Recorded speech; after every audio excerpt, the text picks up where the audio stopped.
Bonsoir la team et bienvenue sur Team Auto. J'espère que vous allez bien, moi ça va super. Aujourd'hui on va parler d'un sujet qui touche beaucoup de passionnés automobiles et leurs projets. L'hiver s'en vient, faut ranger tout ça, on va voir comment faire après le générique.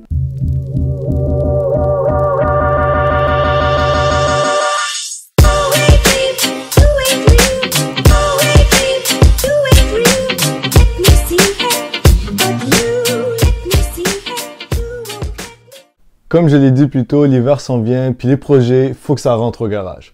Mais des fois, tu sais pas comment faire, fait que je suis là pour te l'expliquer. La première chose que je te conseille de faire, ça va être de planifier la date à laquelle tu vas remiser ton véhicule.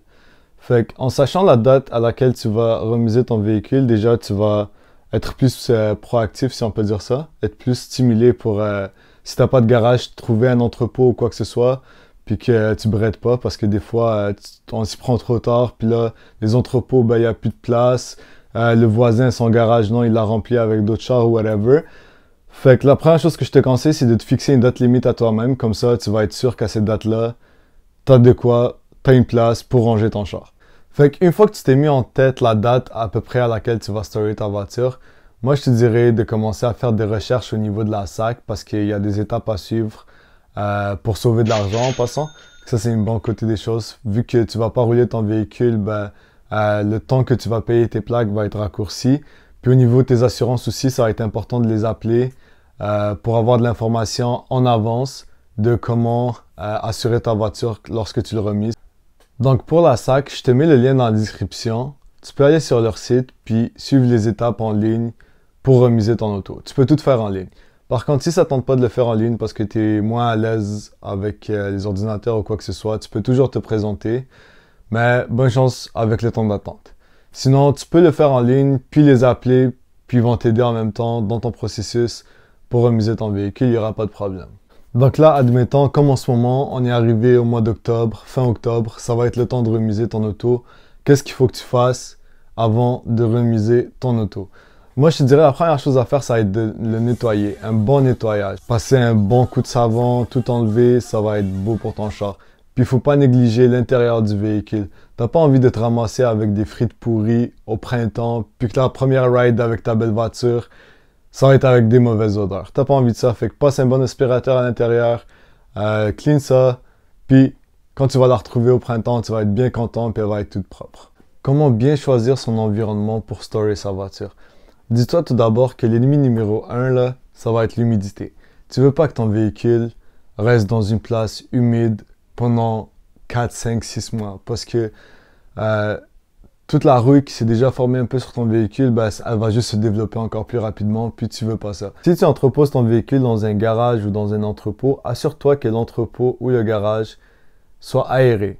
Fasse en sorte qu'il y ait de l'air qui circule et que l'air se retrouve pas à l'intérieur et reste condensé et crée de l'humidité. Parce que l'humidité, ça va être l'ennemi numéro 1 pour ton véhicule.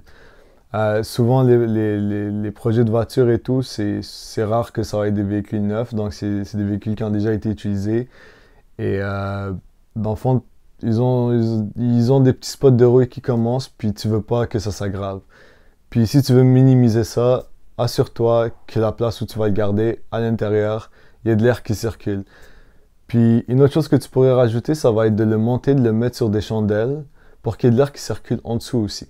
Ça va être autant important pour éviter qu'il y ait de la rouille qui se forme au niveau du muffler et d'autres composantes en dessous. Si tu stores ton véhicule à l'extérieur, il y a d'autres règles à respecter parce que tu n'as pas le problème de l'air nécessairement, mais il y a d'autres façons pour éviter l'humidité qui va être éloigner ton véhicule du gazon. Le laisser sur le gazon n'est pas nécessairement une bonne idée parce que avec le gazon, il y a de l'humidité. Le surélever, faire en sorte qu'il y ait de l'air qui passe en dessous aussi, ça va être important. Puis pour le couvrir, mettez d'abord une toile de tissu légère. Puis par-dessus, vous pouvez mettre une bâche imperméable de façon à ce qu'il n'y ait pas de pluie ou whatever qui vont se ramasser sur votre véhicule pendant le storage. Une autre chose aussi, assurez-vous de cacher votre muffler. Je sais pas, trouver une façon de boucher le trou parce que tu veux pas qu'il y ait des écureuils avec leurs noisettes qui se retrouvent dans ton muffler, puis que quand tu le pars au printemps, ben ça fait un bruit bizarre, puis des trucs comme ça. Fait assure-toi de couvrir cette partie-là. Il y avait une poule de jamais dans votre muffler. Hein? Oh, ouais, il y a une vraie poule là, avec des plumes pis tout. Regarde. Le tabarnak. Tabarnak. Ah, le tabarnak. Le tabarnak. Tabarnak. Le tabarnak de tabarnak. Je viens de passer avec toi les choses importantes pour remuser ton véhicule. J'espère que cette vidéo elle t'a aidé. Puis on se dit à la prochaine vidéo. Peace! La vidéo vous a plu et que que j'ai pu vous aider avec le...